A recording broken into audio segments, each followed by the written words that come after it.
Aux enfants de la patrie, le jour de gloire est arrivé. Contre nous de la tyrannie, l'étendard sanglant élevé, l'étendard sanglant élevé. Entendez-vous dans les campagnes mugir ces féroces soldats? Ils viennent jusque dans vos bras, égorger vos fils et vos compagnes. Aux armes, citoyens, formez vos bataillons. Marchons, marchons, qu'un sang pur abreuve nos sillons.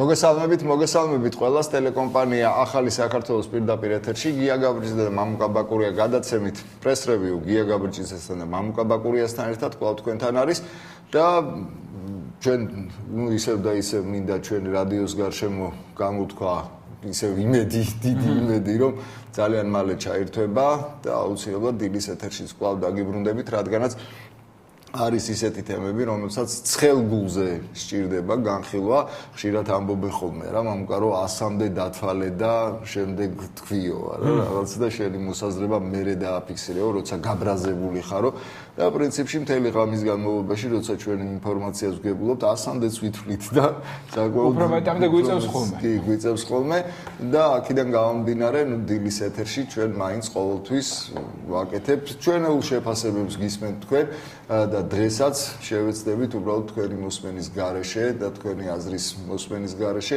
შევეცდებით დავაფიქსიროთ ისევ და ისევ ჩვენი შეხედულებები იმ რამდენიმე საკითხთან დაკავშირებით, რაც აი გუშინ და დღეს ფაქტობრივად ეს აქტუალურია ქართულ მედია სივრცეში და ქართულ საზოგადოებაში.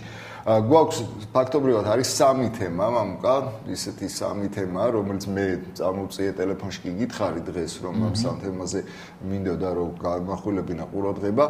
მოდი ჩამოვთვლი მე ამ სამივეს და შემდეგ დავიწყოთ, მცირე აქტუალობიდან ნელ-ნელა ავწიოთ თემები. პირველი არის სასამართლო პროცესი, რომელიც გუშინ გაიმართა ოქროპირიძის საქმესთან დაკავშირებით, ლაშა მახარაძის მკვლელთან დაკავშირებით. მე არა ვარ იურისტი, არც და აქედან გამომდინარე მე შემიძლია გავაკეთო ჩემი პირდაპირ მოსაზრება დავაფიქსირო ამასთან დაკავშირებით, მაგრამ და მოხდა ისე, ყველამ კარგად ვიცით, გაიწელა ეს პროცესი 9 თვისგან 9 თვე და დადგა და ნაფიცმსაჯულთა ინსტიტუტმა ვერ გაამართლა, ნუ ყოველ შემთხვევაში არა, შეიძლება მას შეიძლება ეგრეც ნუ ვიტყვი. ფაქტიურად ნაფიცმსაჯულთა ინსტიტუტი რატო აქტუალური გია? იმიტომ რომ ნაფიცმსაჯულთა 12 ნაფიცმსაჯული ყურადღებით ისმენს იმ არგუმენტაციას, რომელსაც წარმოადგენს როგორც ბრალდების მხარე, ასევე დაცვის მხარე.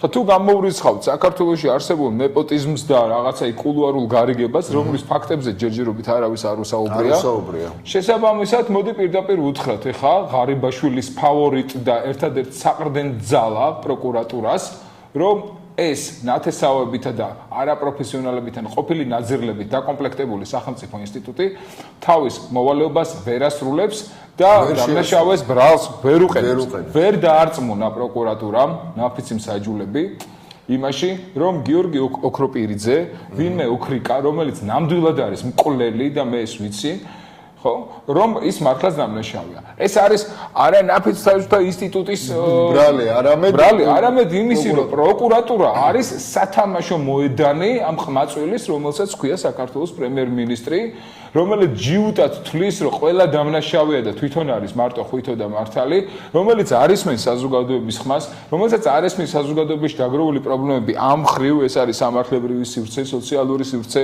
ეკონომიკური სივრცე და ასე შემდეგ.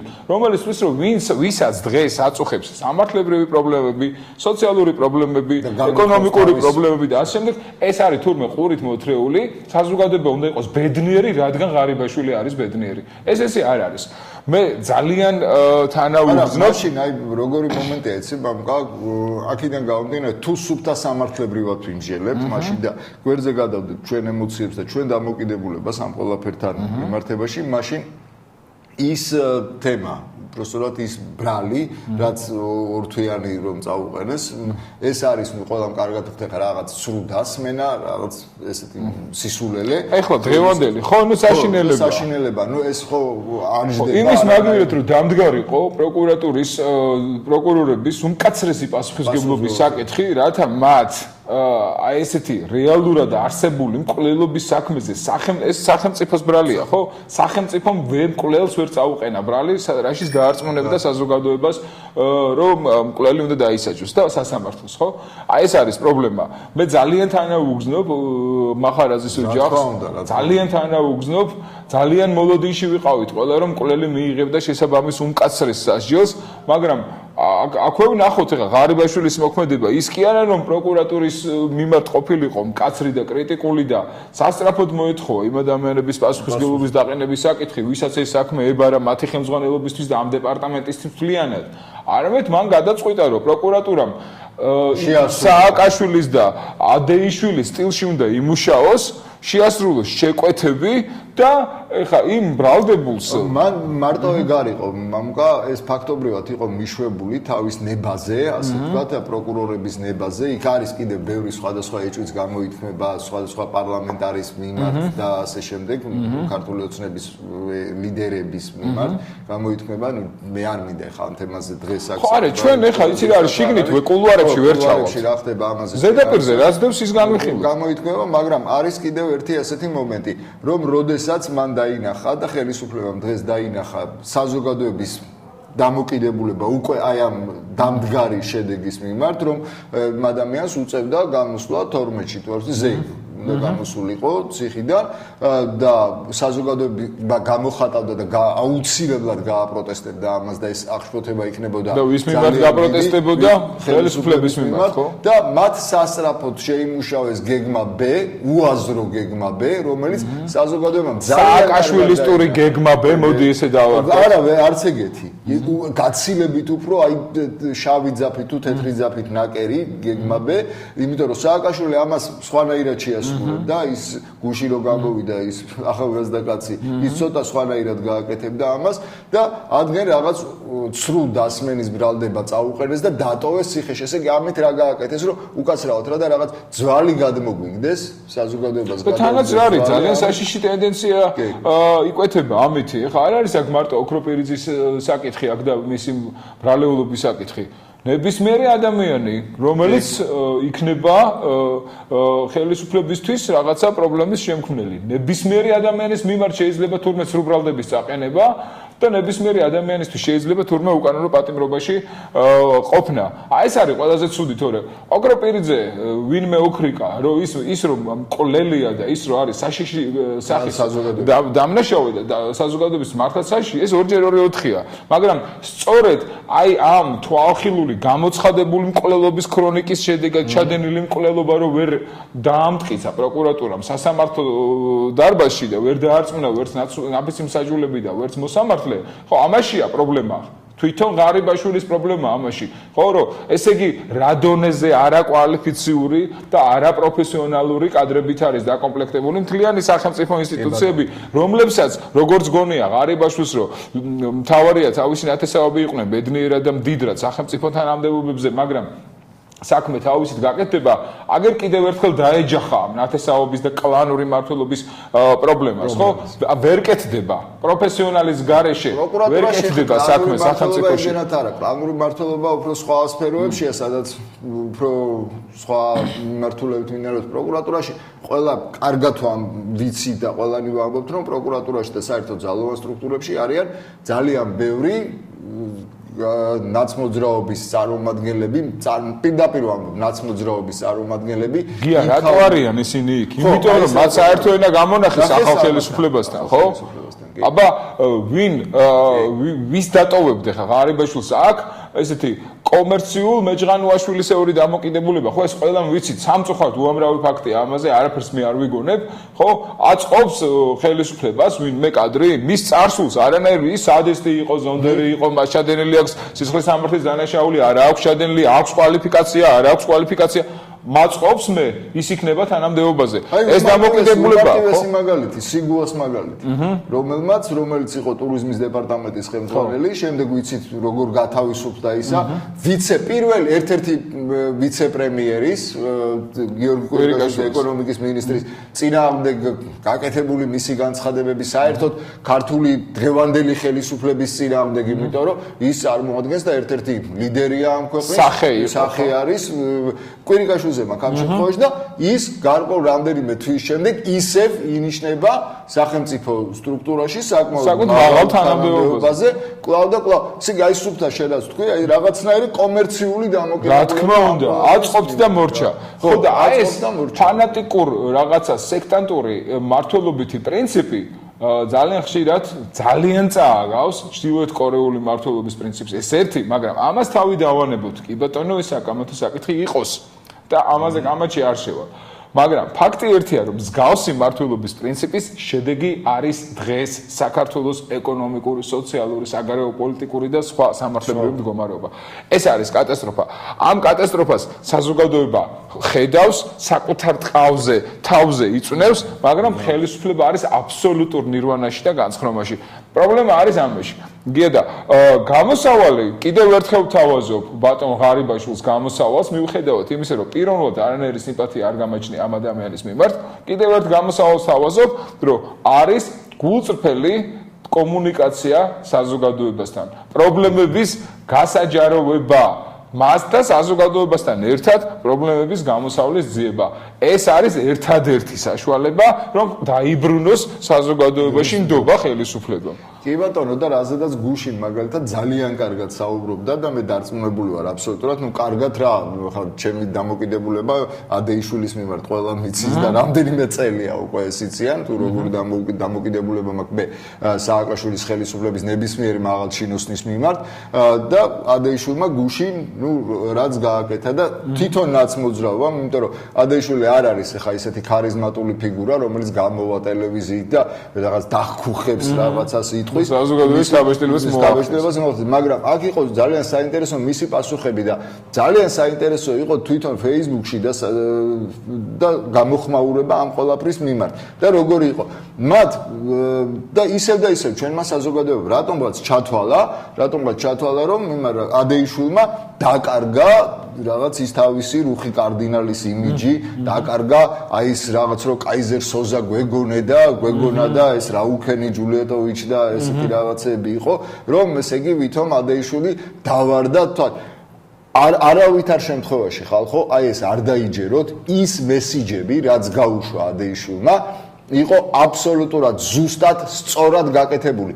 დღეს მე სტატია დავწერე, ხვალინდილში იქნება საქართველოს რესპუბლიკაში ეს მასალა გამოქვეყნდება, სადაც მაქვს აი ორი თემა გადავაბი ერთმანეთს, მეორე ნაწილში მაქვს ამ ზუსტად ამ ადეიშვილზე საუბარი, პირველ ნაწილში გუგული მაღრაძეზე, რომელზედაც ჩვენ აუცილებლად ვისაუბრებთ და იყო აი ესეთი რაღაცა არის რა აი სააკაშვილის გამოსვლები რომელსაც ჩვენ ხშირად უყურებთ და მისი რაღაც ესეთი განცხადებები რომ მე ამას ვიზამ და იმას გავაკეთებ და ზიმბაბვედან ჩამოვიყვან ივანიშვილს და იმ ფულებს დავაყაჭინებ და რაღაც ესეთი რაღაცები ადეიშვილის ფრაზები იყო ლაკონური დღევანდელი იუსტიციის მინისტრმა მან პირდაპირ თქვა შემდეგი კითხვა არ გასა ესეც დათვლილი იყო რა თქმა უნდა რომ ეს კითხვა უნდა დაესვა და მას სწორედ ასე უნდა epasukha და გეტყვი რატომაც ყველამ გავიხსენოთ რომელიც პრობლემა რომელიც მიაჩუმათა ღარიბაშვილის ხელისუფლებამ ყველამ გავიხსენოთ ის სკანდალი როდესაც ზურაბ ადეიშვილი ინტერპოლის წითელი ცირკულარის საერთაშორისო ძიებიდან იყო ამოღებული და ხელისუფლებამ ყველაზე უტიფარი ტყვილი ამ 13 წლის განმავლობაში სხვა დანარჩენ ტყილებთან ერთად რაც ხელისუფლებას აქვს ნათქვამი და გაკეთებული მათ ლიდერთან ერთ ყორბჩისთან ერთად და ღარიბაშვილით დამთავრებული ხო ეს იყო ყველაზე უტიფარი ტყვილი რომ თურმე ინტერპოლმა თვითონ მიიღო გადაწყვეტილება ან ძებნილი პიროვნების ადვოკატის მოთხოვნით რაც გამორიცხულია ბატონებო და კიდევ ერთხელ გეუბნებით რატომ ინტერპოლი არანაირ დასკვნებს არ აკეთებს. ინტერპოლი მხოლოდ და მხოლოდ არის საერთაშორისო ოპერატიული სამძებრო ორგანიზაცია, საერთაშორისო პოლიცია. კრიმპოლი, მოკლედ რო ვთქვა, ოპერები. მას ეძლევა დავალება მოიძიოს ესა და ეს პიროვნება და გადასცეს ამ და ამ ქვეყანას. ან იმ ქვეყნის სასამართლოს რომელ ქვეყანაშიც ამ პიროვნებას დააფიქსირებენ და იქ უნდა დააკავოს ადგილობრივ პოლიციასთან ერთად. ხო, ეს ფუნქცია აქვს მარტო ინტერპოლს. ინტერპოლმა იმის მისი ვალდებულება და დისკრეციული უფლება რომ შეაფასოს თვითონ თავისი გემოვნების მიხედვით ეს ადამიანი მართლა დამნაშავეა თუ არ არის მართლა დამნაშავე. ესე არ ხდება. ინტერპოლს ეძლევა ადგილობრივი ქვეყნიდან იმ ქვეყნიდან რომელიც ფაქტობრივად უკაცრავად მამკარო გაწყვეტინებ, მაგრამ რა გამოვიდა, იცი რომ ესე იგი ჩვენ გვითხრეს რომ ინტერპოლმა შეითავსა სასამართლოს უფლებები. და მანვე გადაწყვეტა. ხო, მოგვატყუა. ხო, ეს ისეთი ტყუილია. ეხლა მე რო ვთქვა რომ დაუშვათ, არ ვიცი, ხა აი რა შეიძლება ვთქვა, ეხლა თოვლის ბაბუა, თურმე თოვლის ბაბუა კი არ არის, არამედ არის რაღაცა დურგალი. ხო, არ არის ესე. ყველას აქვს თავისი ფუნქცია, ხო? აი ყველაფერს ვიფიქრებ და დურგალს. ამიტომაც ეხლა რატო გადავიდა? აი ადეიშვილი ძალიან საინტერესო. მოდი ამ შეკითხვას დაუბრუნდეთ, ხო? ხო, აი ეს მესიჯები ჩემთვის საინტერესო იყო რა, რომ აი ვისკენ იყო ეს მესიჯები მიმართული, რა მესიჯები გამოუშვა ამ ადამიანმა და რა თქვა, იყო იქ აქტოვანებული სტატუსების და აქტიური წევრების გამოხმაურებებიც ამაზე, რომ მან ფაქტობრივად აღიარა გირგვლიანის მკვლელობა და აქედან გამომდინარე ის დანაშაულება და ასე შემდეგ რაღაც ჩემთვის ეს ყველაფერი იყო მეორე ხარისხოვანი. აბსოლუტურად. იმიტომ რომ გია ადამიანი, რომელმაც ზუსტად იცის საკუთარი დანაშაულებრივი მონაწილეობის შესახებ 10 წლიან ტერორში, რაც ხდებოდა საქართველოში სააკაშვილის პერიოდში, ეხლა ეს ადამიანი, რომელიც თან გაექცა მე გამოძიებას, ხო? არავითარ შემთხვევაში პირდაპირ ეხლა საზოგადოება რას მოელოდა, რომ ადეიშვილი იტყოდა, რომ დიახ, მე შეგნებულად ჩავდიოდი დანაშაულს, იმიტომ რომ მაქვს სადისტური გადახრები და მივიდა ხელისუფლებით კბობა. ამას არ იტყოდა და არც იტყვის არასოდეს. ხო? ეს უნდა ეთქვა გამოძიებას, კვალიფიციურ გამოძიებას და მიუხედავად მისი სიჯიუტისა და გამოძიებისგან თავის არიდებისა, უნდა დაემტკიცებინა გამოძიებას, რომ ეს ადამიანი იყო ეს მკვლელი. ჩიკატილო არ აღიარა, ჩიკატილომ ბოლომდე არ აღიარა ეს მკვლელობები, სხვათა შორის, ხო? და ისე, მაგრამ ყველა მიცოდა, იმუშავა კვალიფიციურად გამოძიებამ დაადასტურა 52 ქალის მკვლელობა. ხო, ამაზე ალაპარაკე. ეხლა რაც შეეხება იმას, რომ მან წულუკიანზე კომენტარი არ გააკეთა. რატომ? იმიტომ რომ მიზეზშედეგობრივი კავშირი. რატომ არის ამოღებული დღეს ბატონი ადეიშვილი წითელი ცირკულარიდან? იმიტომ რომ საქართველოს ხელისუფლებამ მოთხოვა ინტერპოლს რომ ამოღებულიყო ყოფილიყო ზებნიდან. აი, თორე მაგას აუცილებლად ჩავამატებდი, მაგრამ ჩავამატე ვერ მოასწრებდი. სტატია აუცილებლად ჩავამატე. აი, აბსოლუტურად გეთანხმები, მამა. გარიგება, ელემენტარული გარიგება, ზედაპირზე დევს ეს გარიგება რა. აი, ჩვეულებრივი გარიგება. მეორე მომენტი, აი ნახე, ისევ რა გააკეთა, აი ხა შესაუბრობდი იმაზე რომ არ აღიარებს, ნამდვილად არ იტყვის რომ მე მაქვს ესეთი გადახრები და ჩავდიოდი დანაშაულს. მან დაიწყო საუბარი როგორ ჩვენ დავიწყეთ რეფორმების კეთება. საერთოდ როგორც ვიცით, ყველა რეფორმა, როდესაც ხდება რეფორმა, არის მტკივნეული თავიდან და ხშირ შემთხვევაში მას შოკურ თერაპიასაც ეძახიან და ეს ყველაფერი იწვევს საზოგადოების გარკვეული და შეიძლება ითქვას, რომ დიდი ნაწილის რაღაც გულისწყრომა შეიძლება გამოიწვიოს, რაც არ უნდა სიკეთისკენ იყოს ეს მიმართული, იმიტომ რომ არის ადამიანები საერთოდ მიჩვეულნი არიან რაღაც გარკვეული ცხოვრების წესს და მისი შეცვლა ყოველთვის მტკივნეულია. ესე იგი მან თქვა რომ ჩვენ დავიწყეთ ეს რეფორმები, დავიწყეთ კორუფციასთან ბრძოლა, დავიწყეთ კრიმინალთან ბრძოლა, რამაც ნულოვანი ტოლერანტობა წარმოშვა, მაგრამ როდესაც ჩვენ ეს დავასრულეთ და ნახე როგორ აკეთებს, ჩვენ დაუშვით ის შეცდომა რომ სწრაფად ვერ გადავედით მეორე ეტაპზე. ესე იგი ნულოვანი ტოლერანტობა უკვე ჯერ არ იყო გაუქმებული. და ვერ მოვასწარით აი ამაზე გადასწრება. ხედავ რასაკეთ და ეხლა ნახე ობივატელი რიგითი მოკად. ხო, მე იქვე იყო ის დარბევები გადამეტებული, ზოგ შემთხვევაში იყო გადამეტებული. სახელმწიფო აკეთებდა იმას, რაც უნდა გაეკეთებინა. ეს ადეიშვილის სიტყვებია. ის, როდესაც ოლიგარქს ამ შემთხვევაში პატარკაციშვილზე საუბრობდა, სურდა ხელისუფლების ხელში ჩაგდება ძალაუფლების აღება და ასე შემდეგ და ასე შემდეგ და იქ ტარდებოდა აქცია მას სახელმწიფო როგორ უნდა მოქცეულიყო. იყო ხელი შეშლა ინვესტიციების ადეიშვილი რაშიც ცრუობს არის ის რომ ადეიშვილს სურს მხოლოდ და მხოლოდ ეს ბადრი პატარკაციშვილის ცხონებული ბადრი პატარკაციშვილის ინტერესებს დაამთხიოს მხოლოდ და მხოლოდ ის არეულობები და რა გასაოცარია თურმე ასობით 1000 ადამიანი მიუხედავად იმისა რომ ბედნიერად ცხოვრობდა ადეიშვილის და სააკაშვილის მმართველობის პერიოდში რატომღაც მხარი დაუჭირა ბადრი პატარკაციშვილს და პატარკაციშვილის ინტერესების დაცვის გამო შეასყდა სადისტურ კვლევ სახელმწიფო მანქანას ხო ეხლა ეს ისეთი დემაგოგია სხვა შორის რეფორმებზე რო საუბრობდი გია ზუსტი პარალელი შემიძლია გავაკეთო ამისი 1933 წელს როდესაც ნაციონალ-სოციალისტური პარტია მოვიდა უმრავლესობაში მან სწორედ რეფორმები დაიწყო და მისი რეფორმები ბევრად უფრო ეფექტური იყო მხოლოდ და მხოლოდ მას თან სდევდა ზუსტად ის ტერორი საზოგადოებისა ხო ის გავიხსენებთ ბროლის ღამე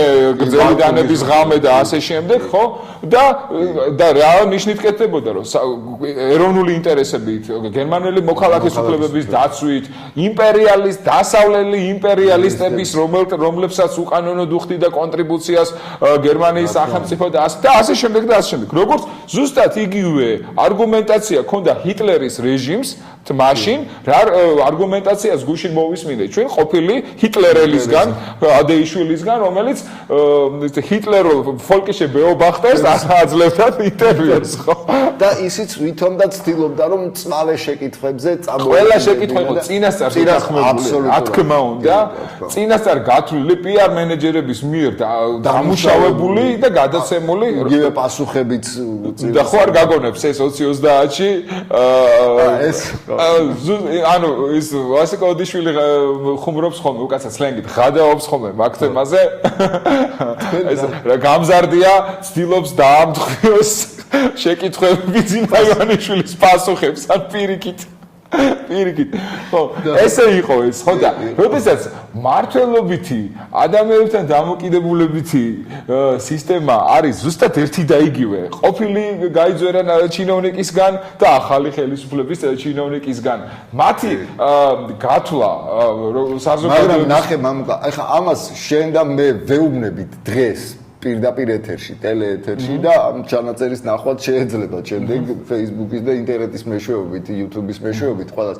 ამას ვეუბნებით, მაგრამ ვისაც ეს არ შეუძლია და ადამიანი, მე ხშირად მithქვამს რადიოშიც, იგივე 21 მარტის აქციის წინაც საუბრობდი ამაზეც და სხვა მოქალაქეები შემხედრენ ჩემთვის და უთქვამთ და გამოუთქვამთ ეს შეხედულება ნაციონალურ მოძრაობაზე. მისთვის არავის არ წაურთმევია ბიზნესი.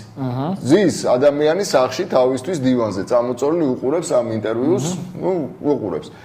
მისთვის არ წაურთმევიათ ბიზნესი. მისი ნათესავი ახლობელი შვილი ვინმე არ მოუკლავთ ქუჩაში.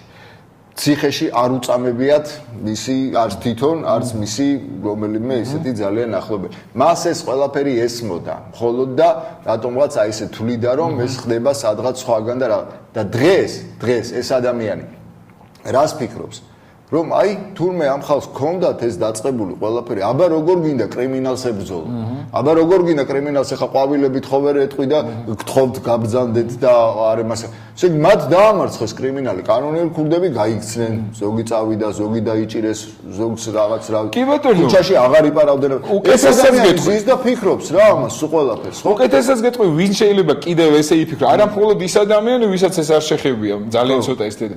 ვისაც შეეხო ის თulis რომ მედიას აქვს ძალიან სერიოზული და დიდი ფსიქოლოგიური ზემოქმედების უნარი. ეს ბუნებრივია, ხო? მედიიდან გაჟღერებულ ფრაზას უფრო მეტი დატვირთვა აქვს და ზეგავლენის მოქმედების უნარი, ვიდრე დაუშვათ ქუჩაში რომ ვესაუბრო იგივე ადამიანს, ხო? ხა ის ფიქრობს, კი მე ეს შემეხო, მე შეიძლება უსამართლოდ დავზარალდი ნაცმოძრაობის მმართველობის პერიოდში, მაგრამ თურმე რა დიდი მიზნებისთვის ყოფილა შეცდომა ყოველას მოსდის. ამიტომ როდესაც ეს ფოლკიშე ბეობახტერი, ანუ იგივე რუსთავი ორიან, გინდათ დავარქვათ ვოხენშაო რა პრობლემაა, გებელს ჰქონდა სხვადასხვა მედია გამოცემები, რატომღაც რო ყოველდღიურად სწორედ ამას ზონდირებს საზოგადოებრივი ძალიან დიდი ნაწილი საზოგადოების შეიძლება მივიდეს ამ დასკვნამდე, რომ იცი რა, ნაცმოძრაობა პრინციპში კი უშვებდა შეცდომებს, მაგრამ ეს იმ მიზანი ამართებს საშუალებას აი ალბათ ხო რა თქმა უნდა, აბა ეხა შეცდომის გარეშე სახლი ვის აუშენებია და ვის გაუკეთებია. სამაგეროდ ჩვენ ხედავდით აყვავებულ ბათუმს. ჩვენ ხედავდით დაწყებულ ლაზიკას. ჩვენ ხედავდით იმას თუ როგორ აკეთებდა თქვათ იქ განმუხურში და სადღაც მიშა ჩადიოდა და რუსებს მუშტებს უქნებდა და ასე შემდეგ და ასე შემდეგ. აი ასეთ რაღაცას ძალიან ბევრი იფიქრებს. ძალიან ბევრი იფიქრებს და უბრალოდ გამიშდა ერთი ესეთი თანაც რა აძლიერებს ამ ადამიანებს ამ ფირკში? იმიტომ რომ სააკაშვილის რაც იყო სააკაშვილის საყრდენი, ხო, ეს საშუალო რგოლის ჩინოვნიკები, რომლებიც იყვნენ აბსოლუტური ესეთი SS-ის ზონდერები, რომლებიც ფანატიკოსი ისინი იყვნენ ჯარისკაცები მიხეილ სააკაშვილისა. ეს ადამიანები, როგორც პროფესიონალები, ქართულმა ოცნებამ ჩაიხუტა გულში, მათ ჯიბიდან რა მოუღონ 100 მოძრაობის მანდატი, გვერდზე გადავდა საკუთარი პარტბილეთი ჩაუდო და ისევ იგივე თანამდებობებზე შეიძლება უფრო მაღალი თანამდებობები ჩაუდო. შეიძლება როგორ რაღაცა იცი, ესეც იყო რომ ფოტოსურათი რომ არის და რომ შეცვლის ესე და ერთხელ ეს ისა ლენინი ყავს ზუსტად იგივე. ბევრ შემთხვევაში ეს გააკეთა ქართულმა ოცნებამ. ეხლა ის ადამიანები თვლიან რომ ეთყობა თვითონ ცდებიან თუ რამდენი ჭკვიანი კაცი ესეც უდად ხომ არ მოიქცე. ესეც არის ხო? ეს დამოკიდებულებაც არის და ფათაშორის ერთი ძალიან საინტერესო მესიჯიც გამოუშვა ბადეიშვილმა რომ უმრავლეს შემთხვევაში და ნუ ესეთი ის იკავებდა თავს და საკმაოდ ესეთი კორექტულად და ძალიან მოკლე პასუხებს იძლეოდა. უმრავლეს შემთხვევაში შედიოდნენ იქ იმ დაწესებულებებში სადაც იყო ფინანსური დარღვევები. მე წართულ ბიზნესებზე და ეხლა არ მითხრათ რომ რომელიმე დიდ ბიზნესს ან სადღაც ნუ არ შეიძლება ეგრე რომ არსებობდეს თან საქართველოში და თანაც იმ პერიოდიდან როდესაც შევარდნაძის პერიოდში ყველას ჰქონდა ვიღაცისთვის რაღაც გადახდილი, ყველას ჰქონდა იქ რაღაც გადასახადი დამალული, ყველას ჰქონდა ყალბი ანგარიშ ფაქტურა, ნუ ესე დავარქვათ გაკეთებული, ყოველ შემთხვევაში 99%-ს ნამდვილად ჰქონდა. ეხლა შეიძლება ვენერაბებოს არ ჰქონდა ეგეთი რაღაცა გაკეთებული ჩემ მეზობელს, მაგრამ სხვა ბევრი გააკეთებდა ამას. და იყო კიდევაც ეს ვის ართმევდნენ ესე ანუ საზოგადოება აღმოჩნდა ნაცმოძრაობის მძევალი, იმიტომ რომ საზოგადოებას მანამდე შევარდნაძის რეჟიმში უწევდა ცხოვრება იმ პირობებით, იმ დადგენილი წესებით, რა წესებს დადგენდა შევარდნაძე და უცებ მოუწია გადასვლა. სხვათა შორის ჩვენ გვახსოვს 2005 წელს მიხეილ სააკაშვილის მიერ გამოცემული საგადასახადო ამინისტია, რომელიც იყო აბსოლუტური ბუტაფორია და ფარსი. არავითარი ამინისტია არ ყოფილა.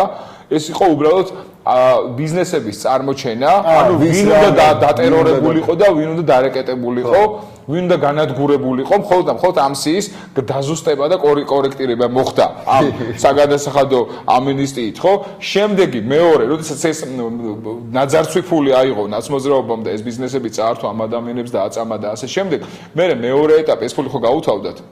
მეორე იყო 2007 წელს იგივე საგადასახადო ამინისტია. ისევ რომ წამოწევრდა მიშას დროს ვინც რა თქმა უნდა, შემდეგ იყო მეორე ეს შესევა ამ ბიზნესებზე, რომ დარჩენილი სიკეთეებიც მთლიანად წაეღო ნაცმოძრაობას, ხო? აი 10 წელი ჩვენმა საზოგადოებამ იცხოვრა ამ რეჟიმში. ოღონდ თქვათ პირობითად 10 წელი. 10 წლის შემდეგ რა მოხდა? საზოგადოებამ მოიკრიბა ბოლო ძალები ებრძოლა მე ამ ავტორიტარ სადიზმით გაჯერებულ ავტორიტარულ მართლობას და დაამარცხა ის. და მიიღო შედეგად რა? კლანი, რომელიც ითვალისწინებს ქართულ ოცნებას გულისხმობ, კლანი, რომელიც ითვალისწინებს ერთი ადამიანის ინტერესს და შემდეგ უკვე ქვედა რგოლები, რომლებიც ითვალისწინებენ საკუთარი ნათესავებისა და ვიწრო წრის ინტერესებს. მორჩა და გათავდა სხვა ადამიანები და დანარჩენი სიმრავლე მათთვის აღარ არსებობს. იქ პარტიის ინტერესები იყო საკმაოდ სერიოზულად წარმოჩენილი, მაგაზედაც თქვა რომ თუო ეს იყო რაზე ილაპარაკა, იცი აი ეს პოლიტიკური ლიდერები ვის დაკავებული არიან, არც ერთი არ არის დაჭერილი ძიმესისხლის სამართლის დანაშაულზე, არც ერთი არ არის თქვა კორუფციაზე, ვერ უმტკიცებენ ამას, იგივე აი უგულავას მაგალითი ავიღოთ. ისინი არიან პოლიტიკური გადაწყვეტილებების გამო დაკავებული და არა ის რომ უგულავამ ქთამი აიღო და არა ის რომ უგულავამ რაღაც საწარმოო ვიღაცას წაართვა და გადაიფორმა. და ამის თქმის საფუძველს ვინ აძლევს? საქართველოს დღევანდელი რაგვარი ეს ტიპი მთავარი პროკურორი ბადაშვილი სულ მოვიწყდება მაგის გვარი ბადაშვილი ვისი ფავორიტია ღარიბაშვილის ხო მოდი ახლა ვთქვათ რატომ და როგორ 9 თვეზე მეტია უგულავად ციხეში ზის ყველა ვიცით მისი დანაშაული ნებისმიერმა პროფესიონალმა საშუალო კვალიფიკაციის გამომძიებელმა იურისტმა რომელსაც შეუძლია ზუსტად 2 დღეში წარადგინოს ისეთი კვალიფიციური ბრალი მის მიერ ჩადენილი ქმედების გამო სასამართლოში, რომ სასამართლოს არანაირი ეჭვი აღარ დარჩება, რომ თანამდებობის ბოროტად გამოყენებას და სახელმწიფო ბიუჯეტის თანხების არამიზნობრივ ხარჯვასთან ჰქონდა ადგილი, ხო? მაგრამ ბადაშვილის იქ სხვა რაღაცები არ წამოვა, რომ მოინდომოს შენებლობები, უკანონო მშენებლობები, ნგრევები, სულ ყველაფერი, რომლებიც მიუხედავად იმ სამკუთხედისა, რაც და ჩვენ გვისაუბრია არქიტექტურის სამსახური, ის რაღაც ზონალური საბჭო და მერი. ამის გამოძიებას არაფერი არ უნდა. ნებისმიერი მართლა ხო და მოდი ვნახოთ ხა რა ხდება, ხო? მოდი ვნახოთ ქართული ოცნება მართლაც ის არის, ვინც ჩვენ გონია? თუ რეალურად ის ქართული ოცნება ნაცმოძრაობის ინტერესებს და საკუთარ ინტერესებს უფრო იცავს, ვიდრე საზოგადოებრივ და სახელმწიფოებრივ ინტერესებს. თუ კი უგულავას მაგის მესიჯი, რაც გაუშვა, ძალიან საინტერესო მესიჯი და დაამთავრო უგულავაზე და თუ კი უგულავასთვის ბრალის წაყენება ესე გაჭიანურდა, ხო? ესე იგი ეს პოლიტიკური ნების საკითხია, ხო? და არაკვალიფიციურობის საკითხი ამასთანავე ერთად. თორე არ შეიძლება, იმიტომ რომ ჩვენ საერთაშორისო ორგანიზაციებს ვაძლევთ საფუძველს, რომ მათ გააკეთონ განცხადებები, რომ დღევანდელი საქართველოს ხელისუფლება უკანონოდ აპატიმრებს პოლიტიკურ ლიდერებს. ეს თქვა გუში, რომ ბევრი პოლიტიკური და მთავრობები, ბევრი ქვეყნის, ბევრი გავლენიანი არასამთავრობო ორგანიზაციები საერთაშორისო ინსტიტუტებში არის უკვე ეს შეკითხვები და დიდი ხანია არის. რადგანაც ეს ხალხი ისინი ზღებულობენ ინფორმაციას, რომ უგულავა უკვე მე-10 ოქტომბრივად რომ ზის იქა, რატომ? მაშინ ჩვენ ვიცით გია რომ უგულავას დანაშაულებს ჩაგეითო ევროპელ ჩინოვნიკს არა ის უყურებს მშრალ ფუნქციაზე რა ხდება, რა პროცესები მიმდინარეობს, ხო? ეხლა ყველაზე მთავარი საკითხი კიდევ ერთი ფაქტორი მინდა გია განსახილველად შემოგთავაზო და აქვს თუ არა ამ ფაქტორს არსებობის უფლება. რეფორმის გაკეთებას, წავე ნაბიჯების და მკვეთრი ნაბიჯების გადადგმას ყველაფერთან ერთად ჭირდება ასევე სიმამაცე. კი, გაბედულება ჭირდება, ხო? თუმცა ჩვენ ხედავთ, რომ ვერც ერთი მიმართულებით, ვერც ღარიბაშვილმა და ვერც ივანიშვილმა ვერც ერთი ესეთი მკვეთრი და საზოგადოებრივთვის და სახელმწიფოსთვის საჭირო და სასარგებლო ნაბიჯი ვერ გადადგეს. ვერ დაიჭირეს ვერსად პრინციპული პოზიცია, ხო? ყველგან ცდილობდნენ გარიგების, მომრიგებლობის, პირმოთნეობის და ღიმილის პოლიტიკა ეწენენ. ამას რა ქვია? მე ვთვლი, რომ ეს არის ლაჩრობა. პოლიტიკოსი, რომელიც ვალდებულებას და პასუხისმგებლობას იღებს ქვეყნის მართვაზე, მას სხვა თვისებებთან ერთად უნდა გააჩნდეს სიმამაცე და გამბედაობა და პასუხისმგებლობის აღება სხვა არაფერი არ არის. თუ არა სიმამაცე. ესე იგი ლაჩარი ადამიანი გააკეთებს ადამიანი რომელიც ეხა მე რატო ვსაუბრობ ესე მკვეთრად ყოველთვის ღარიბაშვილზე, ხო? ჯერ მისი საქმეები მაძლევს ძალიან ბევრ საშუალებას რომ ესე მკვეთრად ვისაუბრო და მეც მეორე. ადამიანი რომელსაც შეუძლია ზურგს უკან იჭორაოს და ბილწის სიტყვებით ახსენოს სხვა ადამიანი, ხო? სხვასთან. ხო, ესეთი ადამიანი შეიძლება იყოს პოზიტიური მოხდის მატარებელი, მას შეიძლება კონდეს ის მამაკაცური თვისებები, რომლებიც საჭიროა ძალიან რთული და პრინციპული საქმეების გადაწყვეტა და პირველ რიგში სიმამაცე და ვაჟკაცობა. ხო, ეს არ არის რაღაცა ეფემერა და ალეგორია. ეს თვისებები აუცილებელია, როდესაც შენ ძალიან სერიოზულ და მძიმე საქმეს აკეთებ. ხო, თუ რისკი შენ თავზე არ აიღე, თუ გაბედულება არ გიყო, თუ შენ ნაბიჯში დარწმუნებული არ იყავი და დარწმუნებას ცოდნასთან ერთად სიმამაცეს ჭირდება, ხო? და შემდეგ მოქმედებას, ხო? თუ ეს თვისებები არ გაგაჩნია, შენ მაშინ ვერანაირად ვერ განახორციელებ და მცირე რეფორმის გაკეთებას ჭირდება სიმამაცე, მაგრამ ნატურა რო გამოცვალოს, ახში იმასაც გარკვეული სიმამაცე ჭირდება, იმიტომ რომ ჯერ უნდა გეშინოდეს დენმა არ დაგარტყას, მე იმ სიმაღლეზე სკამი არ გაგისრიალდეს და ასე შემდეგ. ამასაც სიმამაცე ჭირდება. ნუ ეს უმარტივესია და მით უმეტეს როცა ისეთი გლობალური და სახელმწიფო რეფორმები უნდა გაატარო და სახელმწიფო პოლიტიკა უნდა შეცვალო. რა თქმა უნდა, უნდა ევროპული სახელმწიფოზე რაც განაცხადე, ხო? და რაც განაცხადე, თურმე იმას ვერ აკეთებ. ამას რა ქვია?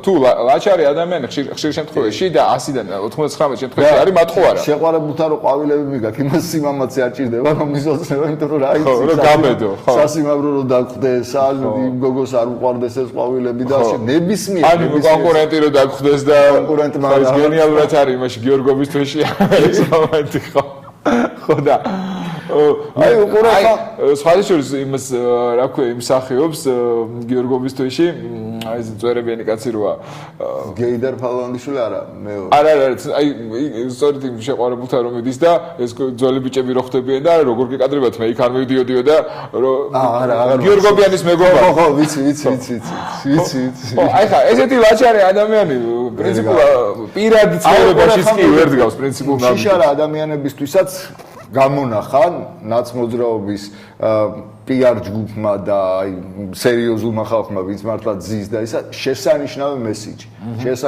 მესიჯი ადეიშვილმა და ყოფილმა გენერალურმა პროკურორმა, მთავარმა პროკურორმა და იუსტიციის მინისტრმა, ნუ ეს ერთ და იგივე იყო მაშინ და პირდაპირ უთხრა თქვენ არ დაგიჭერთ დღევანდელ ხელისუფლებას მიმართა. და ეს იყო რომ მე ალბანეთში მუშაობდი და ალბანური გამოცდილება, როდესაც ოპოზიცია დაბრუნდა ხელისუფლებაში, მიუხედავად იმისა, რომ ბევრი მათგანი იყო დაჭერილი და ასე შემდეგ, მათ შური არ იძიეს და გამოაცხადეს პოლიტიკური ამნისტია.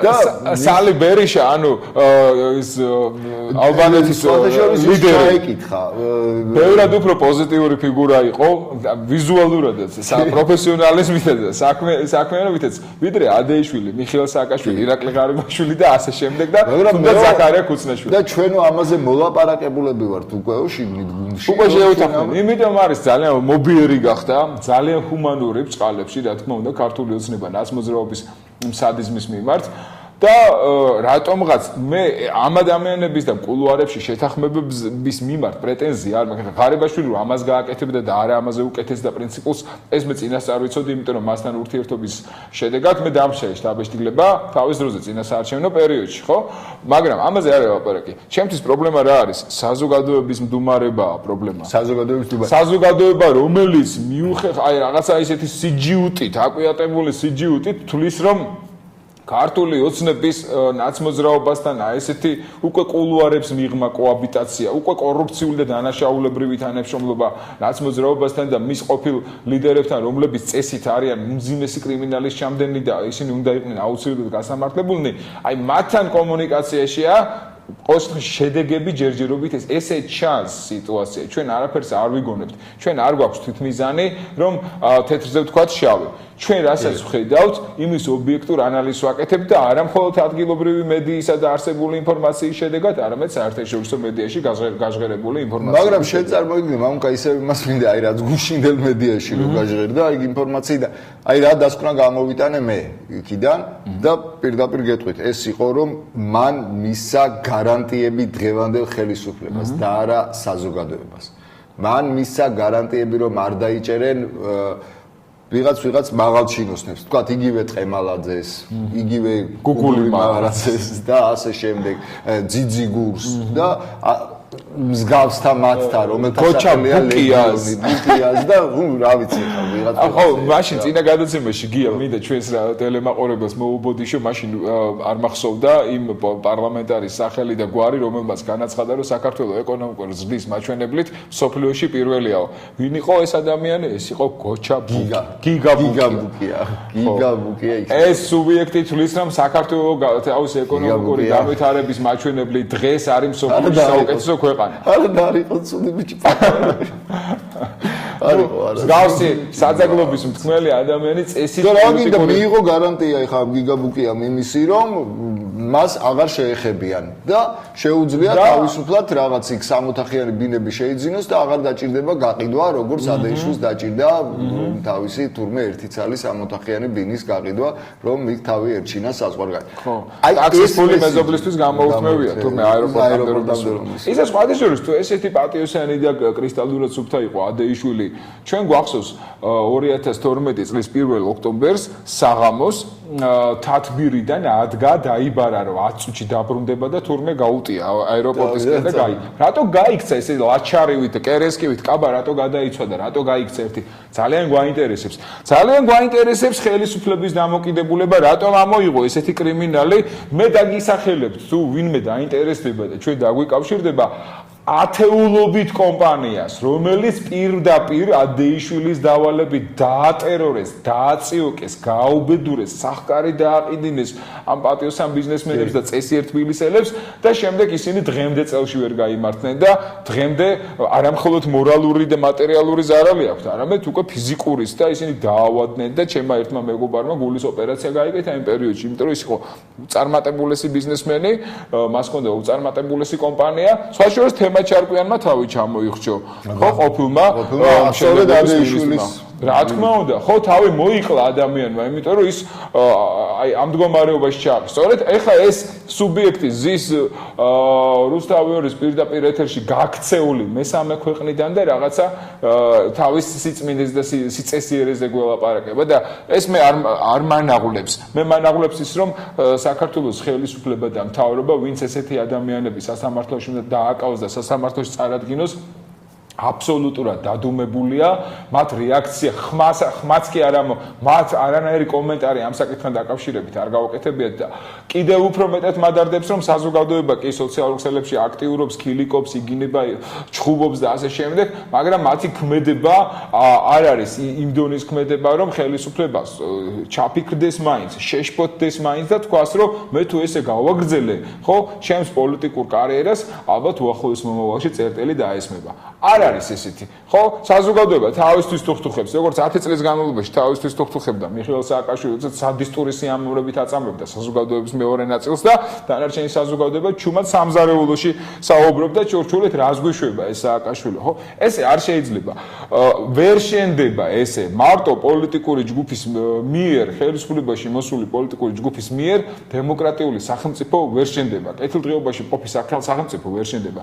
აქ თუ საზოგადოება არ არის ანგარიშ გასაწევი ძალა ხელისუფლების მხრიდან, ხო, ისე ვერც ერთი ხელისუფლება, რაც არ უნდა კეთილშობილი იყოს და ქართული ოცნება კეთილშობილებიდან ძალიან შორს არის, ხო, თვითონ ვერ უზრუნველყოფს დემოკრატიული სახელმწიფოს აშენებას. საზოგადოება თუ არის ინერტული, თუ საკუთარ პრობლემებზევე აღარ რეაგირებს და ვეღარ რეაგირებს, თუ ისევ რაღაცა მესიანისტური დამოკიდებულება აქვს, რომ იქ დიდი ბოიარი ან დიდი ლორდი აუცილებლად ერთ დღეს კარგ ხასიათზე გაიღვიძებს და მათზე მოწყალებას მოიღებს, ხო, მე კიდევ ერთხელ მინდა იმედი გაუცრიო საზოგადოების ამ ნაწილს და უთხრა, რომ არასოდეს კეთილი ლორდი არ მოიღებს მოწყალებას, არასოდეს მონას არ გაანთავისუფლებს, თუ მონამ არ გადაწყვიტა, რომ მისთვის თავისუფლება უზენაესია. ხო, ეს არის ელემენტარული აქსიომატური პრინციპი.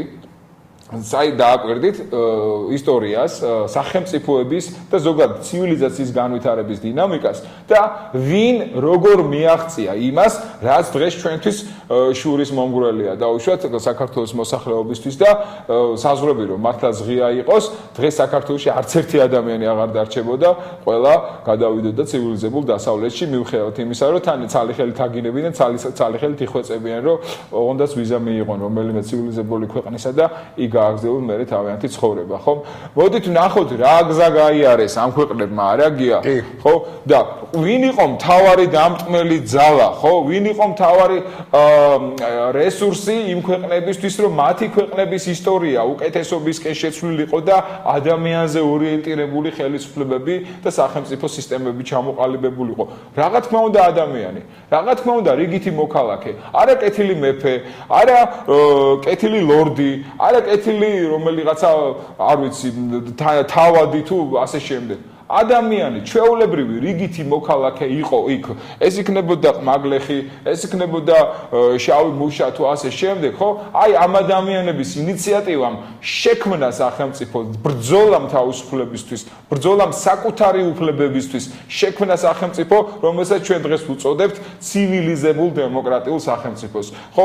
ამ ადამიანთა ერთობლიობამ შემდეგ, როდესაც და სახელმწიფოთა ერთობლიობამ, როდესაც უკვე ჩამოყალიბდა ამღერებულების დაფუძნებული სახელმწიფოები, უფრო დასავლეთ ევროპაში და ამერიკის შეერთებულ შტატებს გულისხმობ ამ შემთხვევაში, ხო?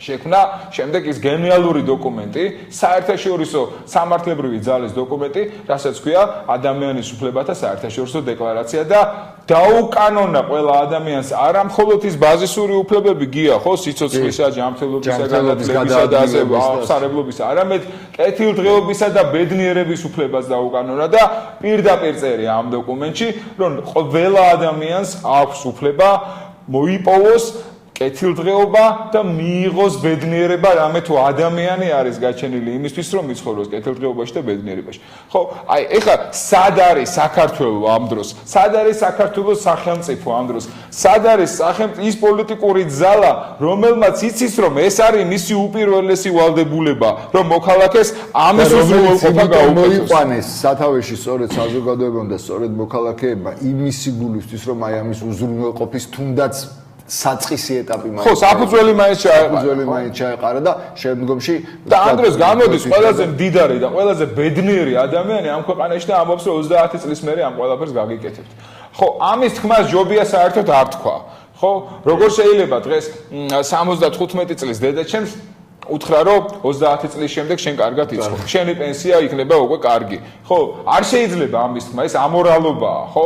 თუ ამდენი ცოდნა და განათლება არ გაგაჩნია, რომ 100 წლიან პერსპექტივაში დღევანდელ გაჭირებულ ადამიანს უთხრა რომ 100 წლის მერე შენი შვილთაშვილი კარგად იცხოვრებსო, ამის თქმას ჯობია არ უთხრა. აი, გაჭირებულ ადამიანებთან მიმართებაში აი აგერთ ძალიან საინტერესო მოსაზრებები აქვს პროფესორს, საქართველოს პარლამენტის წევრს და შემდეგ სხვა მრავალი იქ ასოციაციების წევრი ყოფილა ქალბატონი და რაც ყველაზე მთავარი ქართული ოცნების სახე და ერთ-ერთი ლიდერი და ერთ-ერთი სპიკერი თოქ-შოუებში და ასე შემდეგ. რა თქმა უნდა, ის იმიჯ მეიკერი. სხვათა შორის აქ არის ეს სულ ყველაფერი.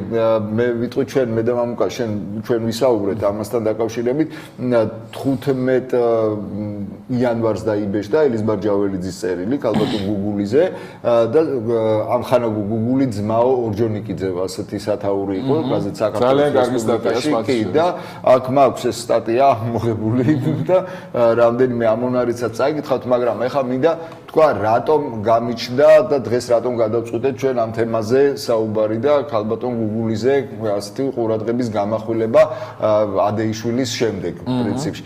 პირველი იყო რა იცი მამუკა, როდესაც აი ეს მე მოვისმინე გუშინ ეს ინტერვიუ და უყურე ამ ყველაფერს და შემდეგ დამებადა ერთი პატარა ბუნებრივი კითხვა, რომ ვინ შეიძლება ვთქვათ დებატებში მიუხედავად იმისა, რომ ის ესე არ ქუხს და არ ჩქებდა ესადეში, აი ქართული ოცნებიდან ვინ შეიძლება რომ მას დაპირისპირებოდა და მისთვის აი რეალურად ეთქვა ის ყველაფერი, რაც მე და შენ დღეს ვილაპარაკეთ.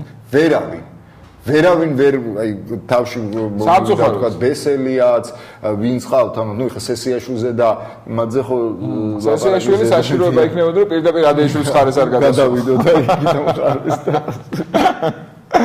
აი ვერავინ ვერ მოუძებნე ვინ ახლა გედევან ფოფხაძე რაღაც ესეთ მწირავდა ხო იურისტია რა ეს რელიგიურ კლერიკალური რადიკალიზმიდან რაღაც მერე უცბად რაღაცა ესეთი ლიბერალურ და ამ დროს როდესაც მთელი საქართველო რამდენიმე დღე ისმენდა ამას რა ქვია ანონსებს ამის წინა სამშაბათს უსმინა ოდესის გენერალ გუბერნატორის რაღაც რისკი სამწუხაროდ ვერ უსმინე თუ საბედნიეროდ არ ვიცი მაგრამ არა მე საბედნიეროდ შეგნებულად არ უსმენ მე ვერ უსმენ ნერვები არ ყოფნის ელემენტარულად მიუხედავად იმისა რომ რაღაც მედიაში საქმიანობ ჩვენ ეს ყველა ინფორმაცია და მივიღოთ და შემდეგ მცირე ამონარიდები წავიკითხო იქიდან გავიგო რა სიბრძნე დაარქვია კიდევ ერთხელ მიხეილ სააკაშვილმა კომიკურად ცნობილმა მიხეილ სააკაშვილმა და ამას ვერ უყურე და სამაგეროდ აი გუშინ უსმენდი და აი ეს შეკითხვა გამიშთა და ამ დროს როდესაც ქართულმა ოცნებამ ეს ყველაფერი იცის და იცის საზოგადოების მოლოდინი ამ ყველაფრის მიმართ და რა ხდება მისი ერთ-ერთი ლიდერი გამოდის ეს გუგული მაღრაძე და აკეთებს ასეთ განცხადებას რა უკაცრად სათვალებს გავიკეთებ გასაოცარ განცხადებას ადამიანს რომელიც სახელმწიფო სამსახურში მნიშვნელოვან საქმეს აკეთებს არ უნდა ჰქონდეს არც ცდუნება და არც გასაჭირი იმისა იფიქროს იმაზე ხვალ და ზეგ საიდან იშოვოს ფული ოჯახისთვის უნდა ჰქონდეს ნორმალური შემოსავალი. კი ბატონო, გეთანხმებით, რომ არ უნდა ჰქონდეს. მაგრამ ახანახე, დღეს საჯარო სამსახურიდანაც ხდება გადინება, იმიტომ რომ სერიოზული მცოდნე ადამიანი საჯარო სამსახურში 2000 ლარად არ გაგიჩერდება. ესე იგი 2000 ლარად არ გაჩერდება სერიოზული მცოდნე ადამიანი. სათხელოს სერიოზული მცოდნე ადამიანს ერთი დაგვისახელოს. გადინება რომ ხდებაო, გადინებაზე სად მიედინება ნეტ. და რანაირი ფორმით ხდება ეს გადინება? ვინ მიდის? ვინ? იქნებ უკრაინაში მიდიან და მონღოლეთში და სადღაც ალბანეთში და მაშინ ის სერიოზული და მცოდნე ადამიანები და ვინ არიან ეს სერიოზული და მცოდნე? არა, სხვა მე სხვა ინფორმაცია მაქვს, ხე Google-ი მაღაზიის განცხადება ცოტა უცნაურია, იმიტომ რომ ქართული ოცნების ეს მართველი ელიტა მაქსიმალურად ცდილობს საჯარო სამსახურები რაც შეიძლება გაბეროს.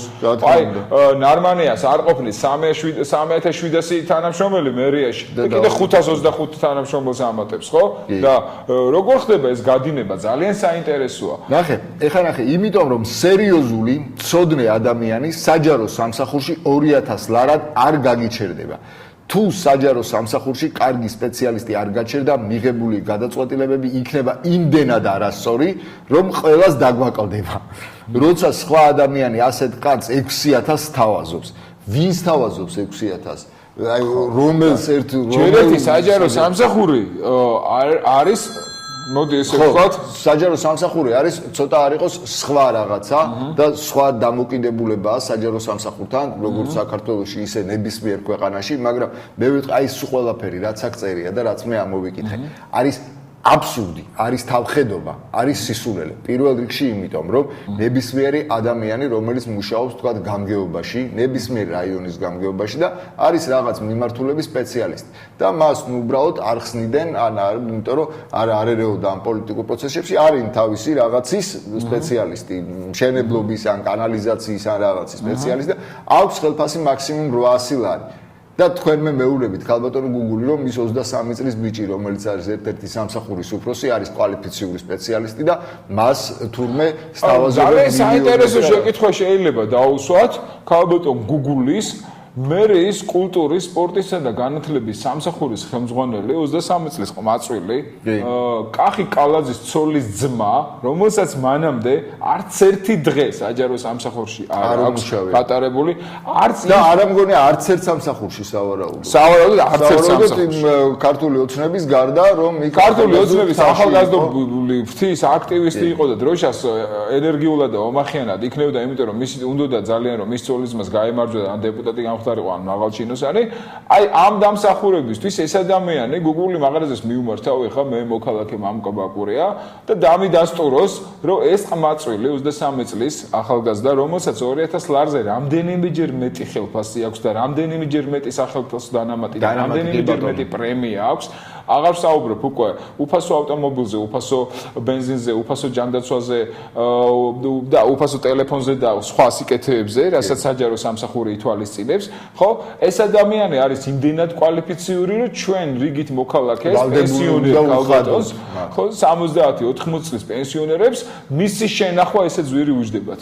ხო, ეს ესე არ არის. ეს არის ვერ მეთქვით ქალბატონო Google-ი, რომ იმდენად ძვირფასი კადრია ტყემალაძის ბიჭი, რომ მას ჩვენ ყოველ 4 თვეში არა თუ არა 2 თვეში 5 ტონა ბენზინს წვავს ჩვენი ფული. ისეთი ძვირფასი კადრები არიან საკრებულოში, რომ ჩვენ მათ ევროპულ თუ ევრაზიული რაღაც აზიური ოთახი მოუწყოთ და ისე არ იყოს, ეხა ჯეიმს კუკს რო არ ქონდა თავის დროზე, ისეთი ბინოკლი უყიდოთ და რაღაც სისულელე პუფები დაუდგათ იქ და რაღაც 1000 გვარი. ძალიან უცნაურია. ეს მე ძალიან უცნაურია. გახსოვს ალბათ საბჭოთა პერიოდში ჩვენ ყველას გვიცხოვრია გვახსოვს ალბათ ეს პარტიული ყრილობები და მათი პირდაპირ ეთერში გადაცემები და ეს ტიპიური საბჭოთა ბოლშევიკური დემაგოგია, ხო? ამ დემაგოგიას და ამ პრინციპს იყენებდა მიხეილ სააკაშვილი გენიალურად და Google-ი მაღაზია და ქართული ოცნებიც არანაკ, იმიტომ რომ ერთი იდეური ფესვიდან იკვებებიან. აგერ ჩემამუკა, აი,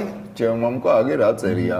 ესე იგი მკითხველმა რომ არ იფიქროს ეს ელცივარ ჯაველიძის დაწერილია რომ არ იფიქროს თითქოს ქალბატონს ანუ Google-ის რაიმეს უგონებ და ვაბრალებ იძულებული ვარ მის მცირე მოცულობის წიგნს ახალი ადამიანის აღზრდა და ჰარმონიული განვითარება. თბილისი 1993 წელი თვალი გადავავლო. ვინც თავს ძალას დაატანს და ამ წიგნუკას წაიკითხავს, დარწმუნდება, რომ ქალბატონ გუგული მაღრაძის სახით ჩვენ გვყავდა კომუნიზმის მშენებლობის ერთგული ჯარისკაცი, მარქსიზმის უერთგულესი მიმდევარი, ლენინისა და ფიდელ კასტროს იდეებით მოაზროვნე ფიდელ კასტროს და რაც მთავარია, საბჭოთა კავშირის კომუნისტური პარტიის ყრილობების და დადგენილებების თავგადაკლული ადეპტი. სიტყვა რომ არ გამიგრძელდეს, მოკლედ მოგახსენებთ, რომ მეცნიერის აზრით, ანუ ქალბატონ გუგულის აზრით, კომუნიზმის მშენებლობის საბოლოო მიზანს წარმოადგენს ახალი ტიპის ადამიანი, ყოველმხრივად ჰარმონიულად განვითარებული, არსებითი ადამიანური ძალების თავისუფალი გამოვლინება არის კომუნიზმის მშენებლობის აუცილებელი პირობა. მარქსიზმი ადამიანის პიროვნებაში ხედავს უმაღლეს ღირებულებებს. აი, სწორედ ამ თეორიის ეს ადამიანია გუგული მაღრაძე. ეს ადამიანი არის დღეს ქართული ოცნების სახე, უმაღლეს საკანონმდებლო ორგანოს წარმომადგენელი ქართული ოცნებიდან. აი, თხემით ტერფამდე ბოლშევიკ ქალბატონს, რომ ლენინის უკვდავის სახეთ ანძდევს, ასეთ განსაგებია, მაგრამ მის არც ის უნდა გავუკვირდეს, რომ ის ხშირად იმოწმებს კომპარტიის 26 ყრილობის დადგენილებებსა და მასალებს, რომელთა შესაბამისად ადგენს, თუ როგორი ადამიანია საჭირო დღეს განვითარებული სოციალიზმის დროს. ის უპირველეს ყოვლისა უნდა იყოს კომუნისტური რწმენის მქონე, მას უნდა ჰქონდეს საქმისადმი კომუნისტური დამოკიდებულება. აი აქ ქალბატონი გუგული ნახე რას ამბობს ბოლოში, ესე იგი, მაშინ ხო, სხვა ადამიანი ასეთ კადრს 6000 თაოსს მაშინ შეწირული უნდა იყოს, რომ თქვას არ წავალო. ესე იგი რაღაცნაირი ხო და ქალბატონ გუგული, როდის იყავით გულწრფელი მაშინ თუ ეხლა, მაგრამ ამასაც თავი დავანებოთ, ეხლა გიორგი ტყემალაძის სახით ჩვენ ვიცით უკვე გუგული მაღრაძის ეს ფავორიტი ვინ არის, ვინ შეიძლება არა მე ფიდელ კასტრო მომეწონა ძალიან. ხო, ნუ ეხლა გუგული მაღრაძის შეიძლება რაღაცა ისე სხვანაირადაც მოსწონდა ფიდელ კასტრო, რომელიც მართლაც ქარიზმატული და შესახედავად სიმპათიური ახალგაზრდა რევოლუციონერი იყო იმ დროს. ხო ახალგაზრდა და ძლიერი რევოლუციონერი იყო. და აი, ეხლა მე ვსვამ ასეთ შეკითხვას და ზუსტად სტატიაშიც, რომელიც ხვალ დაიბეჭდება და არის ესეთი რაღაც, რომ ქართული ოცნება, აი ვისით უნდა დაუპირისპირდეს ისევ და ისევ, აი როგორც პოლიტიკური რესურსი. უკაცრავად მე პირდაპირ ვაცხადებ, მე ამ ბრძოლაში უკვე აღარ ვერევი. თავის დროზე ჩავერიე და მეყოფა. და მეც ჩავერიე და ბევრი ამუკაც შარეული იყო საკმაოდ აქტიურად და ყველაფერი. თქვენ მოგიწევთ ბატონებო, თქვენ ადეიშვილებისადმი, აი კანდელაკებისადმი და მსგავსი ხალხისადმი პასუხების გაცემა. და ვინ გასცემს პასუხს? გუგული მაღრაძე, ტყემალაძე? გეშინოდეთ ბატონებო 2016 ან თუნდაც კარგი, მოდი უფრო მაღლა ავიწიოთ. ვინ გასცემს პასუხს? ღარიბაშვილი, რომელმაც არ იცის 2+2 რამდენია? ვინ გასცემს პასუხს? ბიძინა ივანიშვილი, რომელსაც გონია, რომ თუ კი თვითონ თავისი ნებით ამ ქვეყნის მართვა და ბიძინა ივანიშვილი და ღარიბაშვილი თქვათ იგივე დებატებში არ დაუждდება. კოალიცია ქართული ოცნების ლიდერია, ხო? მის გარეშე დე ფაქტო არც ერთი გადაწყვეტილება არ მიიღება, ხო? აი, ვინ არის აქ რეალ პოლიტიკის მკეთებელი? ვინ იღებს პოლიტიკურ პასუხისმგებლობას და კანონთან შესაბამისობაში მეორე გადაწყვეტილებას, ხო? ჩვენ ჯერ ესეთი ადამიანი არ გვინახავს. ჩვენ შედეგი არ გვინახავს, ხო, ამ ხელისუფლების მიერ დადებითი პოზიტიური შედეგი, სადაც ქვეყნის ეკონომიკური, სოციალური, საგარეო, პოლიტიკური რაღაცა მდგომარეობა თუნდაც 9 სანტიმეტრით გაუმჯობეს და ჩვენ ყველა მიმართულებით ვხედავთ უარყოფით ბალანსს და ძალიან წყინს ეს ამბავი. იმიტომ რომ ჩვენ ხშირად გვაბრალებენ, რომ აი ესეთი მიხეილ სააკაშვილისეული იაფფასიანი არგუმენტი სააკაშვილის პერიოდში სააკაშვილის ფანატიკოსები გვეუბნებოდნენ ხოლმე აბა შევარდნაძის აბა ის დრო ჯობდა ესეთი ვითომ რიტორიკული და ძალიან ძლიერი შეკითხვის მე პატრონელი დღეს ქართული ოცნების ადეპტები და ფანატიკოსი მომხრეებიც ამას გვეუბნებიან აბა სააკაშვილის ტირანული რეჟიმი გერჩივნა ბატონებო რომ არც ერთი და არც მეორე რომ არ მერჩივნა იმიტომ ვიბრძოდი სწორედ ქვეყანაში ცვლილებებისთვის და ამ რეჟიმების დამარცხებისთვის, რომ როგორმე ეს ქვეყანა საქართველოს მოქალაქეებთან ერთად განვითარების იმ დინამიურ გზაზე დადგეს, სადაც მსგავსი ავანტიურისტები, თაღლითები, ლიქვნელები, სადისტები და ასე შემდეგ პოლიტიკურ პროცესში აღარ მოხვდნენ, ხო? აი მე ერთ-ერთმა ფანატიკოსმა ამას წინათ, რომელმაც ის პატივი დაკარგა, რომ Facebook-ში ჩემი მეგობარი ყოფილიყო, ესე კითხა, აბა შენ ვინ გინდა? თუ კი ან სააკაშვილის მომხრე არ ხარ, ან ბიზინა ივანიშვილის. ეს ადამიანები ხომ ყოველთვის შავს და თეთრს ხედავენ, მხოლოდ და მხოლოდ, არა? მე ვეუბნები, რომ საზოგადოებას შესწევს უნარი და ძალა და რესურსი აქვს მას უზარმაზარი საქართველოს მოქალაქეთა ერთობლიობას, რომელსაც ქვია საზოგადოება, რომ შექმნას ახალი პოლიტიკური პროდუქტი, რომელიც აი ამ საძაგლობას, ხო, რაც დღეს პოლიტიკურ დახელზე დევს, ხო, ერთიანად გადახვეტს და თავისი მრავალფეროვნებით, პროფესიონალიზმით, იდეით, იდეალიზმით და მსოფლმხედველობით შექმნის მართლაც ისეთ პოლიტიკურ პროცესს, სადაც ქვეყანა დაიწყებს საზოგადოების ჩართულობით და საზოგადოებასთან ერთად ნამდვილად ცივილიზებული დემოკრატიული განვითარებით სვლას. ხო, ეს არის ჩემი ოცნება, ეს არის ჩემი მცდელობა, ჩემი და გიასი და ჩვენი თანამოაზრეთა რადიო გადაცემებში იქნება ეს თუ ტელეგადაცემებში, ჩვენ სწორედ ამას ტირაჟირებთ, ამას პროპაგანდირებთ. ჩვენ არც ერთი პოლიტიკური ძალის მომხრენი და მეხოტმე არ ვართ, ჩვენ ვართ ჩვენი ქვეყნის მოყვარულები და გვინდა რომ ჩვენ ქვეყანაში ღირებულებები იყოს ყველაზე მთავარი ესეთი საქმე. ესეთი რაღაცაა რა, მამუკა, როდესაც ჩვენ სახლს აშენებინებ და მოყავს ხელოსნები და არიან მშენებლები და ყველაფერი და ამას უყურებ, არა, რომ დაინახავ რომ იქ რაღაც კედელი ვერ მიდის, მბრუდეთ, ეს უნდა უთხრა მას. და უნდა გააგებინო ამას და თუ ხედავ რომ ის მშენებელი ერთხელ, ორჯერ, სამჯერ აფუჭებს რაღაცას, უნდა შეცვალო.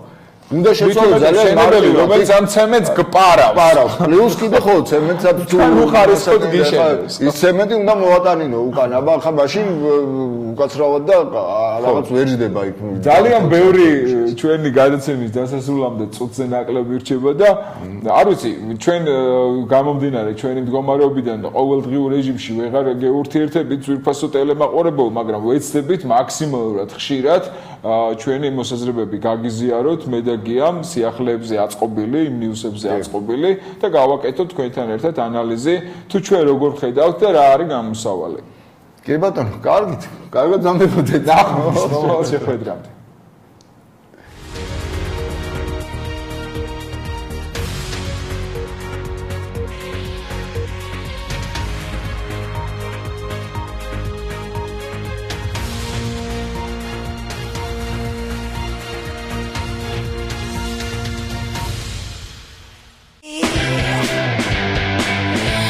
Invincible. Hey, baby.